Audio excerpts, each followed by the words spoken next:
네, 서울의 올겨울 첫 한파특보가 내려진 가운데 오늘은 한파가 절정에 달합니다. 서해안에는 많은 눈이 며칠째 이어지고 있는데요. 한파와 눈 언제까지 이어질지 공항진 YTN 재난자문위원과 함께 알아보도록 하겠습니다. 자, 위원님 안녕하십니까? 네, 안녕하세요. 네. 자, 오늘 아침 출근길 정말 추운데요. 기온이 얼마나 떨어진 걸까요? 오늘 아침 정신이 번쩍 들 정도로 춥습니다. 서울 네. 지방의 8시 현재 기온이 영하 10.1도예요. 그러니까 올겨울 들어서 영하 10도 이하로 떨어진 적이 없었는데 오늘 처음으로 영하 10도 이하로 내려갔고요. 바람이 불고 있어서 체감 온도는 영하 16.5도까지 떨어졌습니다. 또 춘천의 북쪽이죠. 영하 15.5도까지 내려갔고 천안 지방의 기온도 영하 12.9도, 그리고 대구 영하 6.8도, 광주 영하 6.3도, 그래서 제주를 제외한 전국이 영하권이고요. 네. 중부지방은 영하 10도 안팎에 머물러 있습니다. 특히 설악산의 기온이 영하 25.1도까지 떨어져서 이번 추위가 어떤 추위인지를 보여주고 있고요.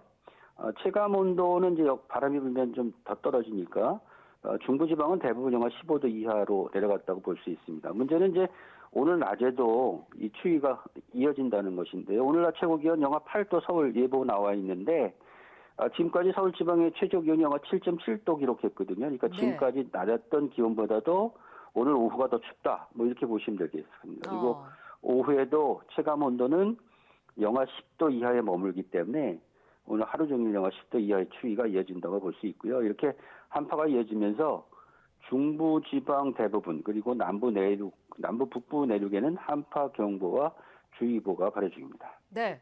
올겨울 들어서 이 서울에 한파특보가 내려진 건 오늘 처음인 거죠? 그렇죠. 한파주의보의 조건이 이제 영하 12도 이하로 떨어져서 이틀 이상 이어지는 경우인데요. 네. 조금 전에 말씀드렸듯이 서울 지방에 영하 10도 이하로 떨어진 게 오늘이 처음이에요. 그러니까 그동안에 한파주의보의 조건에 해당이 되지 않았던 것이죠. 네. 근데 오늘 이제 서울이 영하 10도 이하로 떨어져서 내일도 영하 12도까지 떨어질 것으로 보이기 때문에 한파주의보가 내려진 것인데요.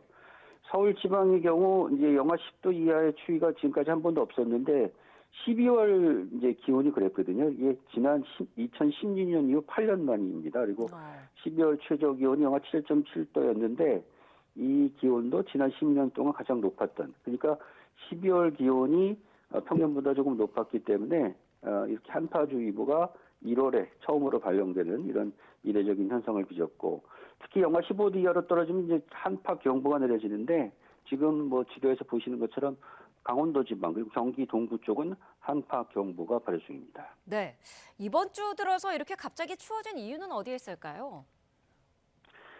북쪽에 이제 있던 찬 공기의 중심이 우리나라 쪽으로 아주 많이 내려왔기 때문입니다. 지금 우리나라 5km 상공을 보면 영하 한 43도 정도의 아주 찬 공기의 중심이 있거든요. 네. 이 찬 공기의 중심이 북한 지방까지 내려왔어요. 그동안에는 12월에는 이 찬 공기가 지나갈 때가 있었지만 보통 이제 만두 지방을 지났는데 이 찬 공기가 우리나라 쪽으로 많이 내려왔다는 것인데요. 이렇게 찬 공기가 밀려 내려온 이유는 우리나라 이제 우리 지구 상공의 바람의 흐름이 우리 뭐 어떻게 보면 이제 우리가 이제 동맥 경화 이렇게 얘기하잖아요. 잘 흘러가지 않는 그런 흐름을 보일 때. 그런데 저는 뭐 풍맥 경화라는 말을 좀 쓰고 싶은데 아무튼 네. 바람이 잘 흘러가지 못하고 서에서 동으로 쭉쭉쭉 이어지면 금방금방 이제 추위가 와도 풀리고 하는데 이 우리나라 서쪽에 브로킨이라고 해서 큰 고기압이 막고 있어서 이 공기가 그 고기압을 타고 우리나라 쪽으로 깊숙이 내려왔다. 이렇게 보시면 될 것 같아요. 그래서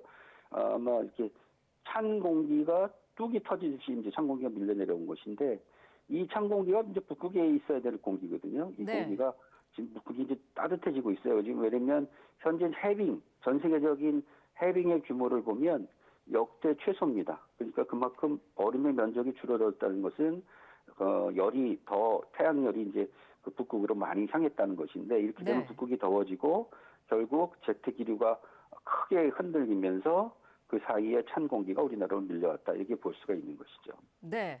그렇다면 언제까지 이런 추위가 이어질까요? 조금 다행인 것은 이제 추위가 그렇게 오래 이어지지는 않을 것으로 보여요. 네. 내일 서울 지방이 영하 12도로 오늘 못지 않겠지만 내일 낮 최고 기온은 영하 2도로 오늘보다 한 6도 정도 오르고요. 그다음 토요일인 모레는 낮 기온이 다시 영상으로 오릅니다. 그러니까 토요일부터는 추위가 풀린다 이렇게 보시면 되겠어요. 근데 네. 다만 이제 다음 주 중반에는 또 한 차례는 추위가 있을 것으로 예상이 되는데 그 추위의 강도는 이번보다는 조금 못할 것으로 그렇게 예상이 되고 있습니다. 네. 서해안에는 눈도 많이 내렸더라고요. 충남과 전북 지역에 며칠째 대설이 이어지고 있죠.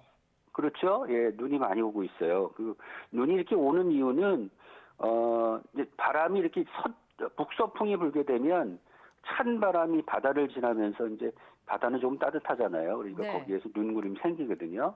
그래서 그 눈구름이 바람의 방향에 따라서 영향을 줍니다. 근데 보통 이제 우리가 한파가 밀려오면 북풍에서 북서풍 정도의 바람이 부는데 이렇게 바람이 불게 되면 바다에서 만들어진 눈구름들이 이제 주로 서해안 지방, 충남 서해안이나 호남 지방에 영향을 주고 있죠.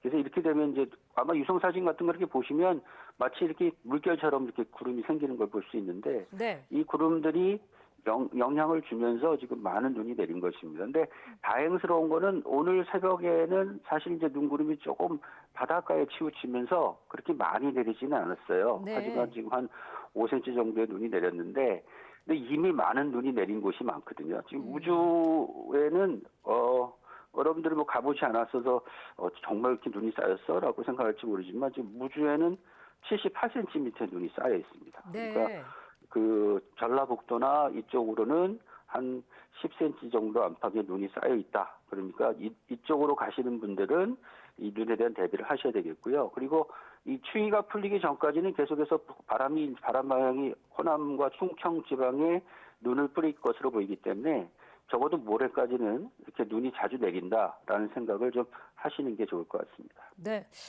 일부 지역에는 오늘 최대 30cm까지도 눈이 오는 곳이 있다고 하더라고요. 네, 그 지금 이제 예상 적설량을 보면 그 많이 오는 곳은 한 30cm 올 것 같아요. 주로 이제 네. 호남 지방 정도가 될 것으로 보이는데 그리고 충청 지방에도 충남에는 5에서 10cm 정도 그리고 서해안에는 최고 15cm 정도의 눈이 오겠고요. 경기 남부 서해안에도 한 1cm 정도의 눈이 예상이 되고 또 경상도 쪽에도 울릉도 같은 경우에는 모레까지 한 20cm의 눈이 오고 경남 서부 내륙에도 1에서 5cm의 눈이 온다. 그러니까 바람의 방향이 북서풍에서 서쪽으로 바뀌면 눈구름이 내륙까지 들어가기 때문에 경상도 지방에도 눈이 내릴 가능성이 있다. 이렇게 보실 수 있겠습니다. 네. 지난 11월에 내린 기습 폭설을 비롯해서 갈수록 기상 현상을 예측하기 어려운 그런 상황이 이어지는 것 같은데 강한 네네. 한파 또 폭설이 남은 겨울에도 또다시 찾아올 가능성이 높을까요? 좀 어려운 전망이긴 한데요. 네. 일단 그러니까 보통 일반적으로 보면 영하 한 15도 안팎의 추위가 한 번씩은 찾아오거든요. 네. 근데 아직은 이제 이번 추위가 이제 그런 추위라고 볼 수 있는데 이거보다 좀 심한 추위가 앞으로도 이제 남은 기간이 있으니까 가능성이 있고요. 그다음에 이제 추위가 오게 되면 이런 폭설도 계속 오겠죠. 폭설은 이제 특히 이제 우리나라 그 주변에 이제 해수면 온도가 높기 때문에 평년보다 높기 때문에 눈이 내리게 되면 조금 더 많이 내릴 수 있는 그런 가능성이 열려 있습니다. 그래서 앞으로 겨울이 끝날 때까지는 이런 한파와 폭설에 대한 대비를 하셔야 되겠는데 네. 다만 조금 다행스러운 것은 현재 이제 기상청에서 내다보고 있는 장기 전망, 3개월 전망을 보면 2월에는 기온이 좀 오를 것으로 보여요. 평년보다 네. 좀 따뜻한 날씨가 이어질 것으로 예상이 돼서 아마 한파는 1월까지가 고비일 것으로 볼 수가 있을 것으로 보입니다. 네. 자, 이번 눈도 무거운 숲설이라고 하고요. 또 추워지면 동파 같은 피해도 우려가 되는데 마지막으로 피해를 줄일 수 있는 대비 방법이 있으면 어떤 게 있을까요? 일단은 이제 한파에 대한 대비는 일단 찬바람 이렇게 불면 보통 이제 따뜻한 체온을 뺏어가잖아요. 그러니까 네. 될 수 있으면 체온을 유지하기 위해서 피부 노출을 좀 줄이시는 게 좋고요. 그리고 겨울에도 충분한 수분을 섭취하는 것이 좋습니다. 그리고 영양을 적절히 섭취해서 몸을 좀 튼튼하게 하시고요. 그다음 주거 공간의 경우에는 난방 기구에 혹시 이제 어디가 좀 잘못된 곳이 있는지 이런 것도 잘 살펴보시고 바람이 불어오는 곳은 좀 막아주시는 게 좋을 것 같고요. 그리고 네. 동파를 방지하기 위해서 추동화는 좀 보온재로 감싸는 것이 좋을 것 같고요. 그리고 이제 지금 이제 눈이 내린 곳은 길이 미끄럽잖아요. 그러니까 네. 미끄러우니까 그런 미끄러운 길을 걸을 때는 미끄럼 방지 신발을 사용하시는 것이 좋을 것 같습니다. 특히 그리고 주변에 사회적으로 약자층들은 대부분 좀 힘들게 사시잖아요. 우리 어떤 분들이 이렇게 혹시 한파에 노출되거나 있는지 이런 분들 좀 살펴보시는 것도 전체가 다 따뜻하게 겨울을 보낼 수 있는 지혜인 것 같습니다. 네, 알겠습니다. 자, 공항진 YTN 재난자문위원과 함께했습니다. 위원님 오늘 말씀 고맙습니다. 네, 감사합니다.